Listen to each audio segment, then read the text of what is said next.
What's up everyone and welcome back. This video is titled Plumber Sees His Picture in Wealthy House, Uncovers Terrible Secret. I think I know where this one is going.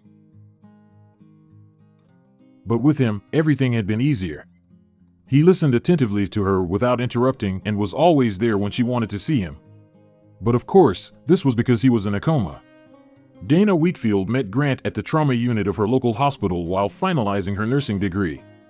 She'd been on her last days at the hospital when the ambulance brought him in. Even now, she could remember that night. It had rained, and the roads throughout the county were slippery and wet. When the EMTs brought him in, a John Doe seemingly in his late 20s, he'd sustained a massive head injury. Though it's rare for medical practitioners to form attachments to their patients, the possibility is never zero. For Dana, her attraction to the man other nurses named Grant started as a simple crush. She'd returned to the hospital after graduation and was looking to start her professional career. And who else would the hospital direct her to than Grant, who was still in a coma? Dana's routine with Grant was easy enough. She'd come in the morning to check his vitals and shave and clean him. Afterward, she'd ensure he got his fluids and nutrients before counterchecking his daily medicine. The routine soon became numb, and Dana started talking to him to keep things interesting and lively. But in these silent conversations, she'd find something she'd never experienced. Dana found a connection with her quiet patient that she couldn't explain. As the months flew by, she found herself constantly drawn to him, needing to talk or play mellow music in his room as the minutes counted by. Before we continue, if you like this video, please like or subscribe. We'd greatly appreciate it. Now back to the video. No family or friends had come to claim him, which endeared him to Dana even more. But one day, everything would come to an abrupt stop. It had been 2 years since Grant was admitted to the hospital when he woke up.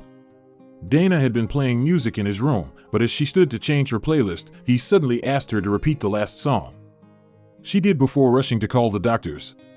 After a few preliminary tests, the conclusion was that the man had severe short-term memory loss, which was because of his head injury. But the doctors assured him he'd remember with time. They had no idea what secrets his mind held. As Grant knew nothing about himself and had no next of kin or friend to help, he wholeheartedly accepted Dana's help to acclimate to his new life.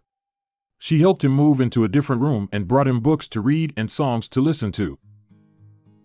But as the weeks went by, the two began getting close. They'd take long walks outside the hospital in the evenings and go to the movies on the weekends. Soon, it was clear that they were meant for each other. Grant moved in with Dana as the 8th month came to a close. He still didn't know who he was but knew he was great with his hands. He'd shown unmatched prowess in anything that needed him to get hands on and suspected it had been a massive part of his previous life.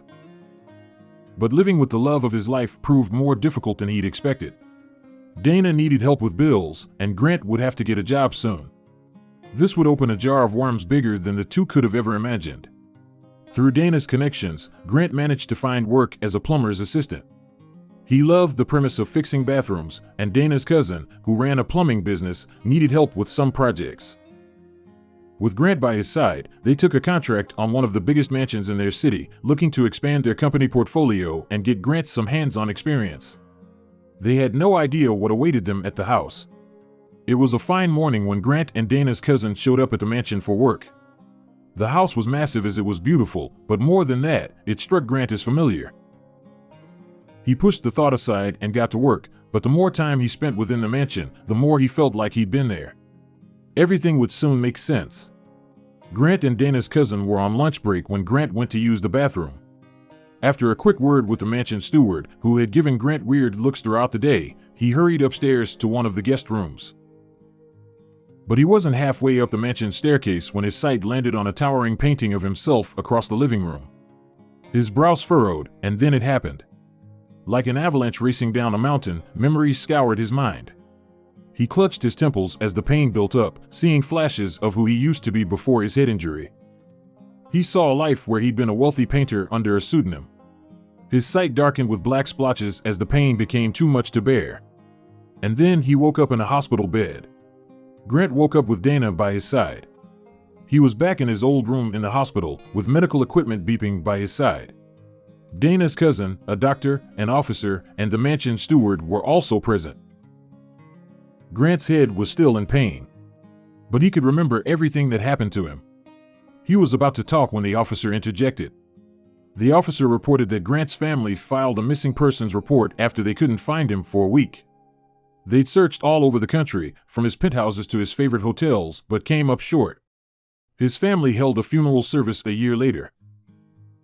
But Grant could remember in excruciating detail what happened that fateful night and couldn't wait to share his story. Grant explained that his car had veered off a sleek mountainside into a massive river. He decided to jump out at the last minute. Dana revealed that the night the EMTs brought him in, they reported that a passerby found him bleeding in the thicket several feet from the river. Grant's real name was Drake McAllister, and he'd finally got his life back. But he knew everything that happened was for a reason, to lead him to the love of his life, who, despite knowing he had nothing, stayed by his side.